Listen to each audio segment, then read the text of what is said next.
Hey guys, so today I'm here with my March 2019 bullet journal setup, so let's just get started.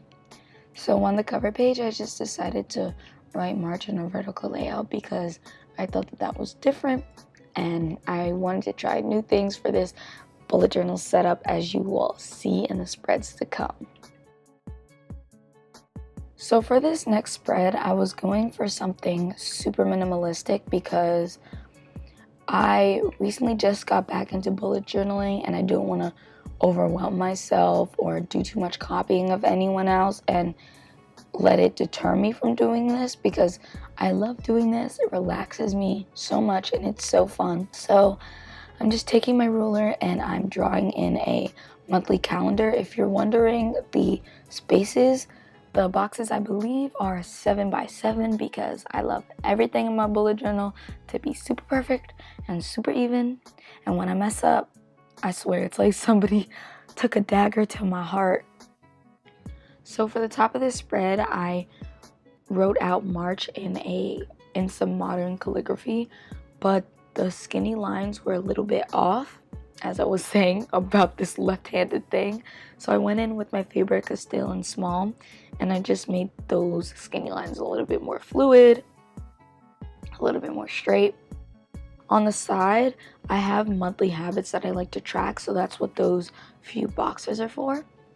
Here, I'm flipping back to my weekly schedule because I actually have all my classes color coordinated, so I wanted to make sure I was using the correct color for each class. So for this part, this section for my classes, I kind of drew out like a little paint splotch for each and every one, and I took the skinny end of my Tombow dual brush pen and I outlined it and wrote the name of it with that side, and then for the color, I colored inside of the paint splotch with the brush pen side of the dual brush pen.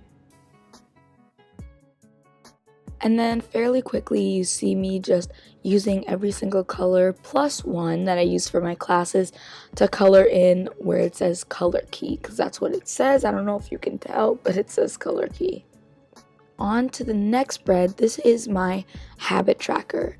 So for my habit tracker this month, last month I did not post, but I did record it, but I did a vertical habit tracker of boxes, but I didn't really like that as much as the individual boxes, the individual tracking, so I ended up going back to that same type of layout of the individual type tracking.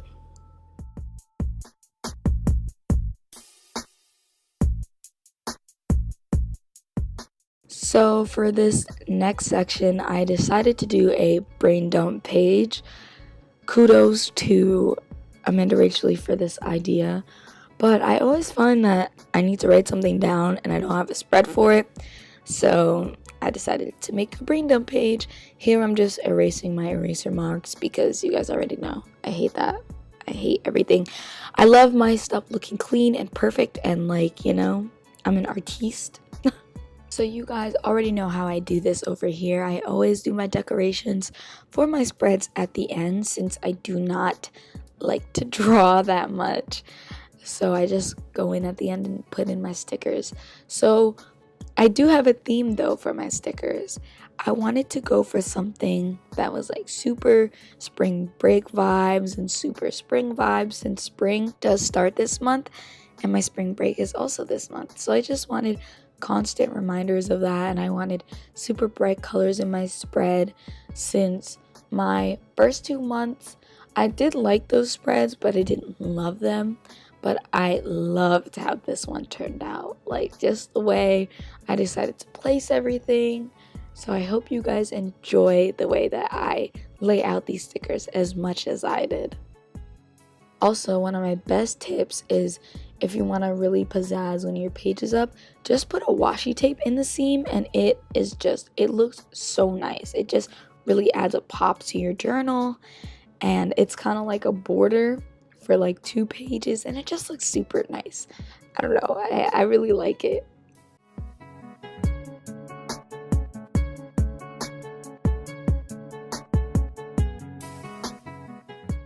So obviously for this spread, we're keeping that same spring vibes, but instead of going for super yellowy, I don't know, I just wanted so many flowers on this page. I just really wanted to fill it up. I kind of wanted to make it look like as if it was a garden on the bottom, because I thought that that was super cool. And you know, everything is gonna start to bloom soon and look so pretty.